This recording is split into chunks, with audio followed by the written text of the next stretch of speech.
नमस्कार। आकाशवाणी से प्रस्तुत है समाचार प्रभात।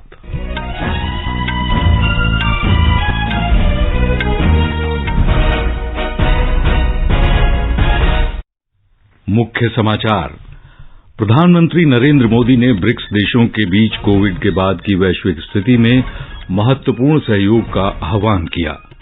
राष्ट्रीय जनतांत्रिक गठबंधन की राष्ट्रपति पद की उम्मीदवार द्रौपदी मुर्मू आज भरेंगी अपना नामांकन पत्र। वाईएसआर कांग्रेस अध्यक्ष और आंध्र प्रदेश के मुख्यमंत्री जगन मोहन रेड्डी का एनडीए की राष्ट्रपति उम्मीदवार द्रौपदी मुर्मू को समर्थन। शिवसेना के बागी विधायकों ने एकनाथ शिंदे को चुन लिया अपना नेता। भारतीय वायुसेना में अग्निपथ भर्ती योजना के अंतर्गत पंजीकरण आज से शुरू। जम्मू कश्मीर में वर्ष 2023 में G20 की बैठक होगी। 5 सदस्यों की उच्च स्तरीय समिति का गठन। अफगानिस्तान में भूकंप से प्रभावित लोगों की मदद के लिए भारत से राहत सामग्री की पहली खेप पहुंची काबुल। प्रधानमंत्री नरेंद्र मोदी ने कहा, केंद्र सरकार असम में बाढ़ की स्थिति पर लगातार नजर रख रही है और वो राज्य को हर संभव सहायता उपलब्ध कराएगी। भारतीय मौसम विभाग ने कहा है, दक्षिण पश्चिमी मानसून के 6 जुलाई तक पूरे देश में पहुंचने की संभावना। और भारतीय महिला क्रिकेट टीम ने दाम्बुला में पहले 2020 क्रिकेट मैच में श्रीलंका को 34 रन से हराया। समाचार प्रभात में मनोज के साथ मैं मुनीश शर्मा। समाचार विस्तार से। प्रधानमंत्री नरेंद्र मोदी ने कहा है कि ब्रिक्स देशों के बीच आपसी सहयोग का कोविड के बाद की वैश्विक स्थिति में महत्वपूर्ण योगदान हो सकता है। श्री मोदी ने कल वर्चुअल रूप से आयोजित 14वें ब्रिक्स शिखर सम्मेलन को संबोधित करते हुए ये बात कही। आपकी टीम से मिले सहयोग के लिए भी मैं धन्यवाद व्यक्त करना चाहता हूं। एक्सेलेंसी, लगातार तीसरे वर्ष हम कोविड महामारी की चुनौतियों के बीच वर्चुअल रूप में मिल रहे हैं। हालांकि वैश्विक स्तर पर महामारी का प्रकोप पहले की तुलना में कम हुआ है, लेकिन इसके अनेक दुष्प्रभाव अभी भी वैश्विक अर्थव्यवस्था में दिखाई दे रहे हैं। वैश्विक अर्थव्यवस्था की गवर्नेंस के बारे में हम ब्रिक्स सदस्य देशों का नजरिया काफी समान रहा है और इसलिए हमारा आपसी सहयोग वैश्विक पोस्ट कोविड रिकवरी में उपयोगी योगदान दे सकता है। चीन के राष्ट्रपति शी जिनपिंग, दक्षिण अफ्रीका के राष्ट्रपति सिरिल रामाफोसा, ब्राजील के राष्ट्रपति जायर बोल्सोनारो और रूस के राष्ट्रपति व्लादिमीर पुतिन भी सम्मेलन में हिस्सा ले रहे हैं। श्री मोदी ने कहा कि कोरोना की चुनौतियां कम नहीं हुई हैं। उनका यह भी कहना था कि पिछले कुछ वर्षों में ब्रिक्स में कई संरचनात्मक बदलाव हुए हैं, जिनसे इसका प्रभाव बढ़ गया है। प्रधानमंत्री ने कहा कि अनेक क्षेत्रों में सहयोग से सदस्य देशों के नागरिकों को लाभ पहुंचा है। पिछले वर्षों में हमने ब्रिक्स में कई संस्थागत सुधार किए हैं, जिनसे इस संगठन की प्रभावशीलता बढ़ी है। यह भी प्रसन्नता का विषय है कि हमारे न्यू डेवलपमेंट बैंक की सदस्यता में भी वृद्धि हुई है।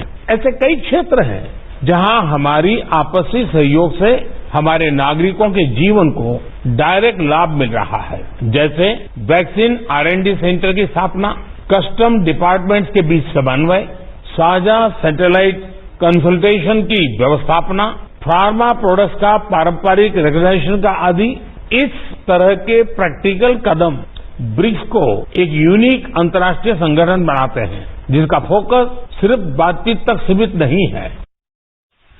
प्रधानमंत्री नरेंद्र मोदी ने कहा है कि नए भारत के सपनों को साकार करने के लिए ये जरूरी है कि प्रत्येक नागरिक को सभी सरकारी योजनाओं की जानकारी मिले। श्री मोदी ने कल नई दिल्ली में वाणिज्य और उद्योग मंत्रालय के नए परिसर में वाणिज्य भवन के उद्घाटन के अवसर पर ये बात कही। प्रधानमंत्री ने कहा कि ईज ऑफ लिविंग और ईज ऑफ डूइंग बिजनेस के बीच का सेतु ईज ऑफ एक्सेस है। गांवों में, छोटे छोटे शहरों में मुद्रा योजना से बने करोड़ों एंटरप्रेन्योर्स हो, लाखों एसएमई पॉलिसी को और बैंक क्रेडिट के रूप में प्रोत्साहन हो, लाखों स्ट्रीट वेंडर्स को बैंक क्रेडिट की सुविधा हो, हजारों स्टार्टअप्स की ग्रोथ के लिए निरंतर प्रयास हो। इन सभी के पीछे जो मूल भावना रही है वो है ईज ऑफ एक्सेस। सरकार की योजनाओं का लाभ सभी तक पहुंचे, बिना भेदभाव पहुंचे, तभी सबका विकास संभव है। प्रधानमंत्री ने कहा कि सरकार विकास और ढांचागत परियोजनाओं को समय पर पूरा कर रही है। श्री मोदी ने कहा कि वाणिज्य भवन हमारी उपलब्धियों का प्रतीक है। प्रधानमंत्री ने कहा कि वैश्विक आपूर्ति श्रृंखला कमजोर होने जैसी हर चुनौती के बावजूद भारत ने 50 लाख करोड़ रुपए का निर्यात किया है। राष्ट्रीय जनतांत्रिक गठबंधन एनडीए के राष्ट्रपति पद की उम्मीदवार द्रौपदी मुर्मू आज अपना नामांकन पत्र भरेंगी। वो कल नई दिल्ली पहुंची थीं। झारखंड की पूर्व राज्यपाल द्रौपदी मुर्मू का दिल्ली हवाई अड्डे पर केंद्रीय मंत्रियों जी किशन रेड्डी और मीनाक्षी लेखी तथा भारतीय जनता पार्टी के कई अन्य नेताओं ने स्वागत किया। श्रीमती मुर्मू ने कल नई दिल्ली में प्रधानमंत्री नरेंद्र मोदी, उपराष्ट्रपति एम वेंकैया नायडू, गृहमंत्री अमित शाह, रक्षा मंत्री राजनाथ सिंह और भारतीय जनता पार्टी के अन्य शीर्ष नेताओं से मुलाकात की। प्रधानमंत्री नरेंद्र मोदी ने एक ट्वीट में कहा है कि समूचे भारत में सभी वर्गों ने राष्ट्रपति पद के लिए श्रीमती मुर्मू की उम्मीदवारी की प्रशंसा की है। श्री मोदी ने कहा कि द्रौपदी मुर्मू के पास मूलभूत समस्याओं की समझबूझ और भारत के विकास की परिकल्पना है। राष्ट्रपति पद के विपक्ष के उम्मीदवार यशवंत सिन्हा 27 जून को अपना नामांकन पत्र भरेंगे। नामांकन भरने की अंतिम तारीख है 29 जून और अगर आवश्यक हुआ तो मतदान कराया जाएगा 18 जुलाई को और मतगणना होगी 21 जुलाई को। हिमाचल प्रदेश के मुख्यमंत्री जयराम ठाकुर ने आकाशवाणी को बताया है कि नामांकन प्रक्रिया के दौरान सभी भारतीय जनता पार्टी शासित राज्यों के मुख्यमंत्री मौजूद रहेंगे। ऐतिहासिक पल है भारत के इतिहास में जब एक ट्राइबल महिला को सर्वोच्च पद पर जो है वो करने के लिए तय किया है हमारे पार्टी के राष्ट्रीय नेतृत्व ने। मैं आदरणीय प्रधानमंत्री जी को बधाई देता हूँ, पार्टी के राष्ट्रीय अध्यक्ष जगत प्रकाश नड्डा जी को, अमित शाह जी को और विशेष तौर से द्रौपदी मुर्मू जी जिस बैकग्राउंड से हैं वो महिला होने के साथ साथ में ट्राइबल भी है और बहुत विकट और कठिन परिस्थितियों के दौर में से जिंदगी के वो सारी चीजों को देखा उनने और उसके बाद समाज के लिए एक जज्बे के साथ काम करने की जो लगन है उन सारी बातों को ध्यान में रखते हुए प्रधानमंत्री जी ने और हमारे केंद्रीय नेतृत्व ने जो तय किया है, मैं सोचता हूँ ये ऐतिहासिक निर्णय है जो लंबे समय तक याद किया जाएगा। और निश्चित रूप से हमें ये संदेश आया है कि आज राष्ट्रपति जी के नॉमिनेशन की प्रक्रिया में हम सब लोगों को शामिल होना है। वाईएसआर कांग्रेस के अध्यक्ष और आंध्र प्रदेश के मुख्यमंत्री जगन मोहन रेड्डी ने एनडीए की राष्ट्रपति उम्मीदवार द्रौपदी मुर्मू को समर्थन दिया है। एक वक्तव्य में वाईएसआर कांग्रेस पार्टी ने कहा है कि जगन मोहन रेड्डी का ये मानना है कि ये निर्णय अनुसूचित जाति, अनुसूचित जनजाति, पिछड़े वर्गों और अल्पसंख्यक समुदायों को सदैव प्रतिनिधित्व देने की उनकी प्रतिबद्धता के अनुरूप है। मुख्यमंत्री ने पिछले 3 वर्ष में इन समुदायों के उत्थान को बहुत महत्व दिया है और ये सुनिश्चित किया है कि इन समुदायों को मंत्रिमंडल में समुचित प्रतिनिधित्व मिले। शिवसेना के बागी विधायकों ने एकनाथ शिंदे को सर्वसम्मति से अपना नेता चुनने का वीडियो जारी किया है। गुवाहाटी के एक होटल में इस समय रुके महाराष्ट्र के बागी विधायकों ने वहां से जारी वीडियो में कोई भी निर्णय लेने के लिए श्री शिंदे को अधिकृत किया है। शिवसेना के बागी विधायकों ने वीडियो में महाराष्ट्र में महाविकास अघाड़ी की सरकार के अस्तित्व को धमकी दी है। उद्धव ठाकरे को राष्ट्रवादी कांग्रेस पार्टी और कांग्रेस के साथ अप्राकृतिक गठबंधन बनाने के निर्णय को चुनौती देते हुए शिंदे गुट ने सेना प्रमुख से हिंदुत्व के हित में भारतीय जनता पार्टी के साथ गठबंधन करने को कहा है। इस बीच शिवसेना महाराष्ट्र में बागी विधायकों पर दबाव के कई हथकंडे अपनाकर महाराष्ट्र विकास अघाड़ी सरकार को बचाने के प्रयास कर रही है, लेकिन उसे अब तक इसमें कोई सफलता नहीं मिली है, जबकि एकनाथ शिंदे के समर्थकों की संख्या लगातार बढ़ रही है। शिवसेना ने गुरुवार को एकनाथ शिंदे समेत अपने 12 विधायकों को पार्टी के विधायक दल की बैठक को अनुपस्थित रहने के कारण उन्हें अपात्र घोषित करने की मांग की और विधानसभा के उपाध्यक्ष के समक्ष एक याचिका दायर की। शिवसेना के प्रतिनिधिमंडल ने कल नरहरि झिरवाल से मुलाकात की और 12 विधायकों के खिलाफ कार्रवाई की मांग की, लेकिन एकनाथ शिंदे ने शिवसेना को चुनौती दी है कि वे उन्हें धमकी न दे और कहा कि उनकी रणनीति वे खूब पहचानते हैं और कानून की उचित जानकारी उन्हें भी है। उन्होंने कहा कि इसके बजाय शिवसेना के इस गुट के खिलाफ कार्रवाई की जानी चाहिए क्योंकि उन्होंने पर्याप्त संख्या के बिना ये पत्र भेजा है। शिंदे ने महाराष्ट्र विधानसभा के उपसभाध्यक्ष नरहरि झिरवाल, राज्यपाल भगत सिंह कोश्यारी और विधान परिषद के सचिव को एक पत्र की कॉपियां भेज दी है जिसमें शिवसेना के 37 विधायकों के हस्ताक्षर है। इस पत्र में शिवसेना विधायक दल के नेता के रूप में उनकी नियुक्ति और पार्टी के चीफ व्हिप के रूप में भरत शेठ गोगावले की नियुक्ति की भी मांग की गई है। शैलेश पाटिल, आकाशवाणी समाचार, मुंबई। भारतीय वायुसेना में नई अग्निपथ योजना के अंतर्गत अग्निवीरों के पहले दल की भर्ती पंजीकरण प्रक्रिया आज से प्रारंभ हो रही है। इच्छुक उम्मीदवार आधिकारिक वेबसाइट अग्निपथ-vayu.cdac.in पर भर्ती प्रक्रिया के लिए ऑनलाइन आवेदन कर सकते हैं। केंद्रीय रक्षा राज्य मंत्री अजय भट्ट ने आकाशवाणी को बताया कि वायुसेना में भर्ती की प्रक्रिया आज से शुरू हो गई है। एयरफोर्स में यानी कि वायुसेना में आज से प्रार्थना पत्र देना प्रारंभ हो गया है। आप कोई भी हमारे युवक सीधे ऑनलाइन अपना प्रार्थना पत्र दे सकते हैं और उसके लिए बाकायदा पोर्टल है, उसमें कहीं से कहीं शंका करने की आवश्यकता नहीं है। इसी प्रकार से आर्मी हमारी जुलाई के प्रथम सप्ताह से आवेदन लेना प्रारंभ होगा। जैसा पहले कहा है, तीनों जो हमारे अंग हैं सेना के, तो उसमें अपॉइंटमेंट होने, नियुक्ति होनी प्रारंभ हो जाएगी। तो इसमें जो कहीं पर भी हमारे जवान, हमारे युवक देश प्रेम के लिए समर्पित हैं, सभी लोग जो उसमें ऑनलाइन अप्लाई करना चाहें तो आज से एयरफोर्स में प्रारंभ करें।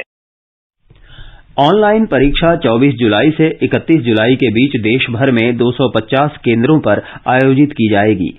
भर्ती प्रक्रिया इस वर्ष के अंत तक पूरी हो जाएगी। थल सेना और नौसेना 1 जुलाई से पंजीकरण प्रक्रिया शुरू करेंगे।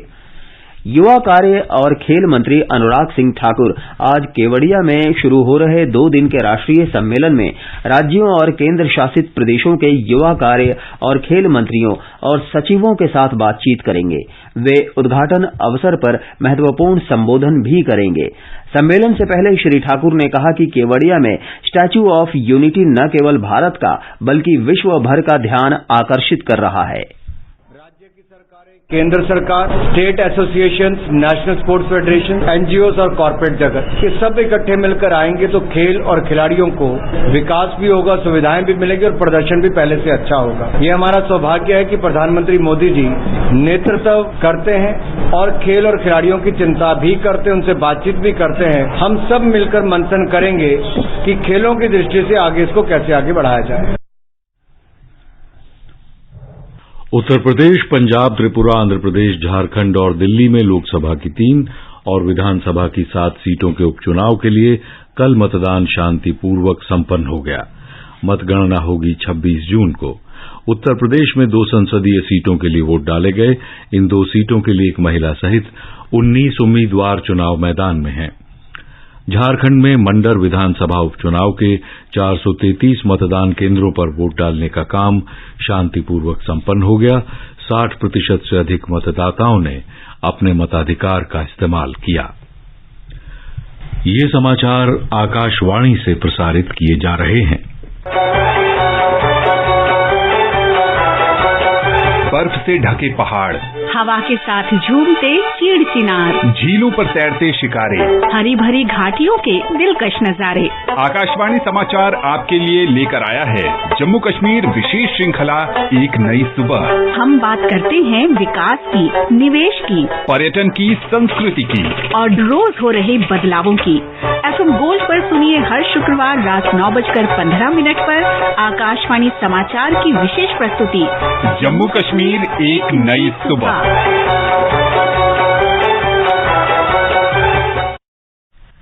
समाचार प्रभात में आपका फिर स्वागत है। आगे बढ़ने से पहले एक नजर मुख्य समाचारों पर। प्रधानमंत्री नरेंद्र मोदी ने ब्रिक्स देशों के बीच कोविड के बाद की वैश्विक स्थिति में महत्वपूर्ण सहयोग का आह्वान किया। राष्ट्रीय जनतांत्रिक गठबंधन के राष्ट्रपति पद की उम्मीदवार द्रौपदी मुर्मू आज नामांकन पत्र भरेंगी।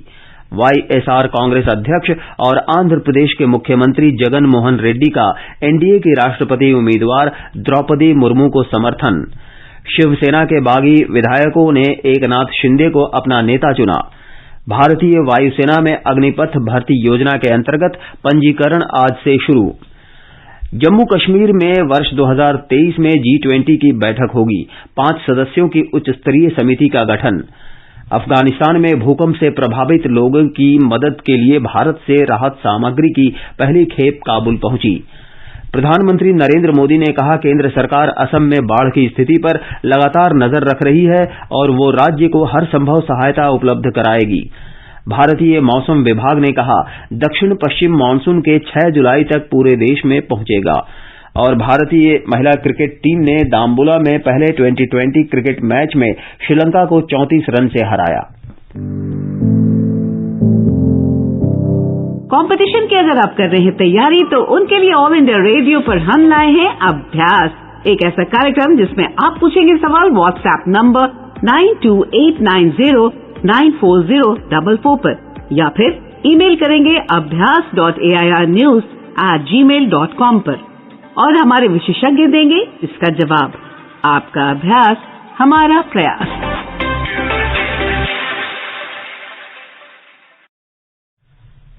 अफगानिस्तान में भूकंप से प्रभावित लोगों की मदद के लिए भारत से राहत सामग्री की पहली खेप काबुल पहुंच गई है। विदेश मंत्रालय ने कहा है कि राहत सामग्री की अगली खेप भी जल्द ही भेजी जाएगी। इस बीच भारत का एक तकनीकी दल भी कल काबुल पहुंचा। इस दल को अफगानिस्तान में मानवीय सहायता प्रभावी रूप से पहुंचाने के लिए सभी पक्षकारों के साथ निकट तालमेल करने के प्रयासों के तहत भारतीय दूतावास में तैनात किया गया है।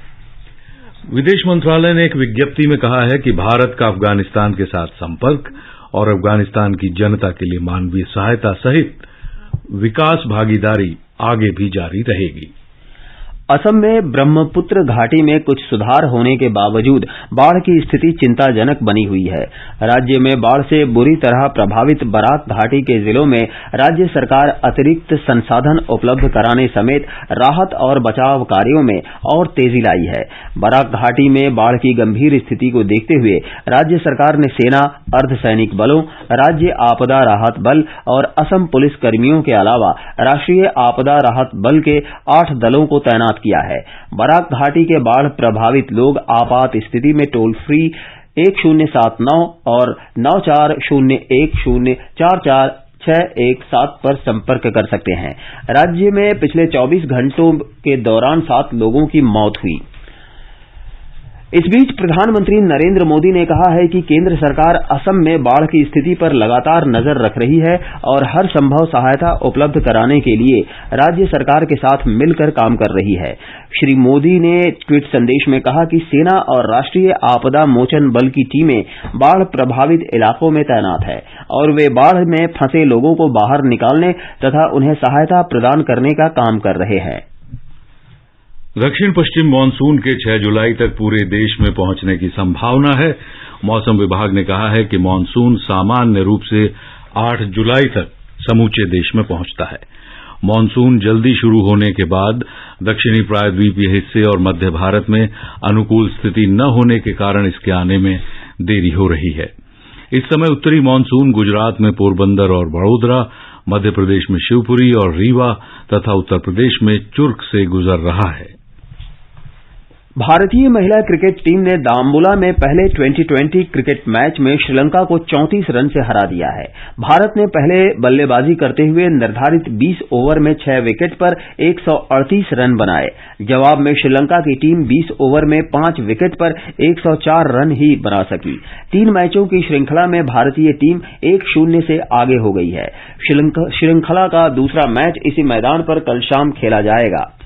भारतीय जूनियर महिला हॉकी टीम ने कल डबलिन में यूनिफर अंडर 23 5 देशों के टूर्नामेंट में अमेरिका को 4-1 से हरा दिया। भारत की तरफ से अन्नू ने 2 और निकिता टोप्पो और वैष्णवी फाल्के ने 1-1 गोल किया। अमेरिका की तरफ से एकमात्र गोल हन्ना मिलर ने किया। आजादी का अमृत महोत्सव के अंतर्गत आइए अब सुनते हैं आकाशवाणी की ये विशेष प्रस्तुति आजादी का सफर। आजादी का अमृत महोत्सव।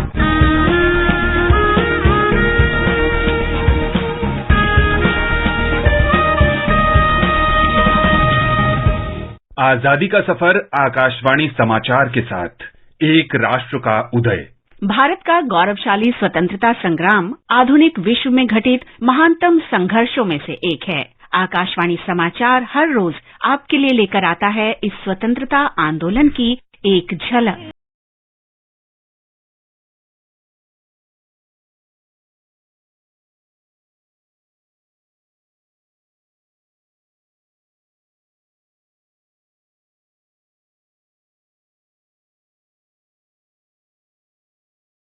हम महान राष्ट्रवादी इतिहासविद विश्वनाथ काशीनाथ राजवाड़े का स्मरण कर रहे हैं, जिनका जन्म महाराष्ट्र के राजगढ़ जिले में 24 जून 1863 को हुआ था। वे इतिहासाचार्य राजवाड़े के नाम से विख्यात थे। वे उन पहले इतिहासकारों में माने जाते हैं जिन्होंने भारत के सैकड़ों गांवों और ऐतिहासिक स्थलों पर जाकर हजारों ऐतिहासिक दस्तावेज एकत्र कर गौरवशाली मराठा इतिहास पर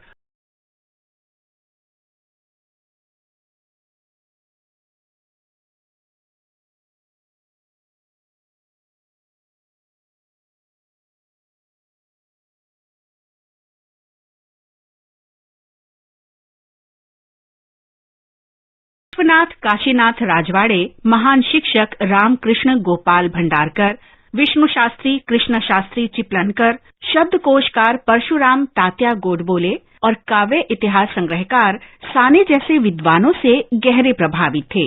हालांकि वे भारत में लागू उच्च शिक्षा मॉडल के प्रबल आलोचक थे, जो उनके अनुसार मूल विचार और शोध अनुसंधान को बढ़ावा देने में सहायक नहीं थी। राजवाड़े अंग्रेजों की नौकरी नहीं चाहते थे। ये उनके अनुसार सीधी गुलामी थी। उन्होंने विश्व की महानतम साहित्यिक कृतियों का मराठी में अनुवाद शुरू किया और एक मासिक पत्रिका भाषांतर निकालने लगे। इस पत्रिका के माध्यम से उन्होंने प्लूटो, अरस्तु और एडवर्ड गिब्बन जैसे पश्चिमी दार्शनिक और विद्वानों तथा शंकराचार्य जैसे भारतीय मनीषियों की कृतियों को मराठी में उपलब्ध कराया। राष्ट्र प्रेषितांचे चंद्र सूर्य नांदो स्वातंत्र्य भारताचे। राजवाड़े की प्रतिभा में एक शोधकर्ता, एक इतिहास व्याकरणविद, समाज विज्ञानी और शब्द उत्पत्ति शास्त्री की विलक्षणता का अद्भुत मिश्रण था। वे अंग्रेज इतिहासकारों द्वारा लिखे गए मराठा इतिहास से प्रसन्न नहीं थे, जिसमें अधीन लोगों पर विजेता का दृष्टिकोण स्थापित करने की कोशिश की गई थी। राजवाड़े एक निष्पक्ष दृष्टिकोण रखना चाहते थे। इस उद्देश्य से उन्होंने पूरे महाराष्ट्र क्षेत्र का भ्रमण किया और प्राप्त निष्पक्ष जानकारी के आधार पर उन्होंने मराठांच्या इतिहासाची साधने यानी मराठाओं के इतिहास के स्रोत के 22 खंड प्रकाशित किए। उन्हें ज्ञानेश्वरी का प्राचीनतम भाष्य मिला और उन्होंने इसका आरंभिक व्याकरणीय स्वरूप सामने रखा। राजवाड़े ने जयराम पिंडे के राधा माधव विलास चंपू का संपादन किया, जिसका कर्नाटक के समकालीन इतिहास पर विशेष प्रभाव रहा है। ये थे नको निराशा थोड़ा पराभवानी पार्थास बोध केला ये समागवानी। 1910 में राजवाड़े ने पुणे में भारत इतिहास संशोधक मंडल की स्थापना की और अपने सभी कार्यों और ऐतिहासिक दस्तावेजों को इस मंडल के संरक्षण में रखा। मनीषी संत सरीखे विद्वान तथा अपनी सादगी, अथक परिश्रम और अनवरत भ्रमण के लिए विख्यात राजवाड़े का 31 दिसंबर 1921 को निधन हो गया। इस समर्पित राष्ट्रवादी को आकाशवाणी समाचार की ओर से नमन।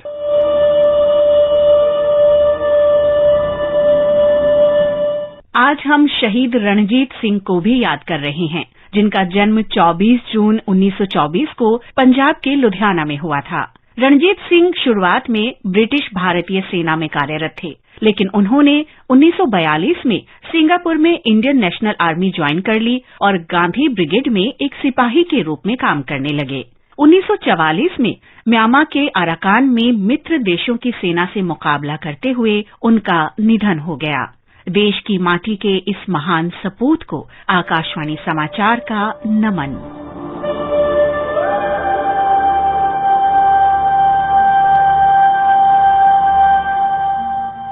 आज हम कमरुद्दीन खान को भी याद कर रहे हैं, जिन्होंने 1857 में आजादी की पहली लड़ाई में भाग लिया था। कंपनी की सेना ने एक हमले के दौरान उन्हें पकड़ लिया और उन पर विद्रोहियों की मदद करने और उन्हें अंग्रेजी शासन के खिलाफ भड़काने का आरोप लगाया गया। खान को 10 साल के लिए कालापानी की सजा सुनाई गई। अंडमान द्वीप के कारावास में ही 24 जून 1859 को उनका निधन हो गया। देश के इस महान सपूत को हमारी श्रद्धांजलि। और अब आजादी का सफर आकाशवाणी समाचार के साथ श्रृंखला की आज की कड़ी संपन्न होती है। कल फिर मिलेंगे अगली कड़ी के साथ।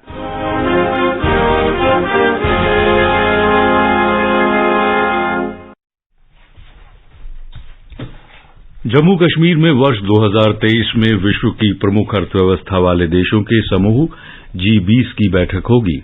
जम्मू कश्मीर सरकार ने इस बैठक की तैयारी के लिए 5 सदस्यों की उच्च स्तरीय समिति गठित की है।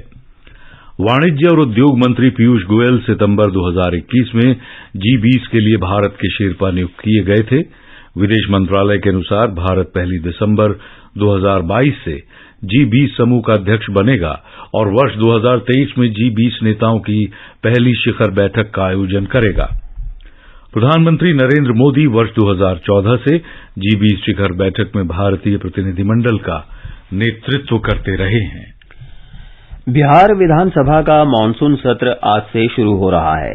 5 दिवसीय सत्र 30 जून को संपन्न होगा। चालू वित्त वर्ष का पहला पूरक बजट आज सदन में पेश किया जाएगा। मानसून सत्र के काफी हंगामेदार रहने की संभावना है, क्योंकि विपक्षी दलों ने राज्य में कानून और व्यवस्था तथा अन्य मुद्दों को उठाने का निर्णय लिया है। विधानसभा अध्यक्ष विजय कुमार सिन्हा ने सत्र के सुचारू संचालन के लिए सभी दलों से सहयोग की अपील की है। लद्दाख में 26वीं सिंधु दर्शन यात्रा आज से शुरू होगी। आज सुबह शे में लेह स्थित शे में सिंधु घाट पर 4 दिन की इस यात्रा का शुभारंभ किया जाएगा, जहां जोशीमठ बद्रिका आश्रम के जगत गुरु शंकराचार्य श्री श्री 1008 वासुदेवानंद उद्घाटन समारोह में मुख्य अतिथि होंगे। डाक विभाग इस अवसर पर एक विशेष डाक टिकट भी जारी करेगा। ये समाचार हमारी वेबसाइट newsonair.gov.in/hindi पर भी उपलब्ध हैं। और मनोज, अब बताएं क्या है खास आज के समाचार पत्रों में। जी, सभी हिंदी समाचार पत्रों की सुर्खियों में महाराष्ट्र में सत्ता परिवर्तन की सुगबुगाहट की चर्चा प्रमुखता से छाई हुई है। हिंदुस्तान की सुर्खी है, शिंदे का खेमा और मजबूत, ठाकरे का प्रस्ताव नकारा। दैनिक भास्कर ने यही खबर महाराष्ट्र में महाभारत शीर्षक से मुख्य पृष्ठ पर छापी है। हरिभूमि ने अपने व्यापार पृष्ठ पर गृहमंत्री अमित शाह का ये बयान प्रमुखता से छापा है कि सहकारी बैंकों के साथ द्वितीय श्रेणी के नागरिकों जैसा व्यवहार नहीं होगा।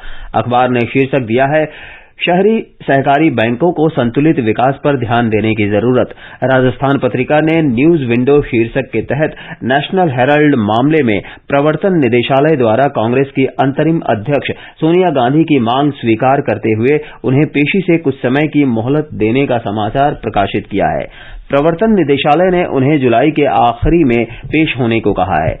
दैनिक भास्कर ने ही एक्सक्लूसिव रिपोर्ट में मेडिकल टूरिज्म को विषय बनाया है और पहले पृष्ठ पर जगह दी है। रिपोर्ट का शीर्षक है, देश के 17 शहरों में होगा विदेशियों का इलाज, वीजा आसानी से मिलेगा। दैनिक ट्रिब्यून ने अपने पहले पृष्ठ पर अंडर 17 एशियाई कुश्ती चैंपियनशिप के समाचार को प्रमुखता से छापा है।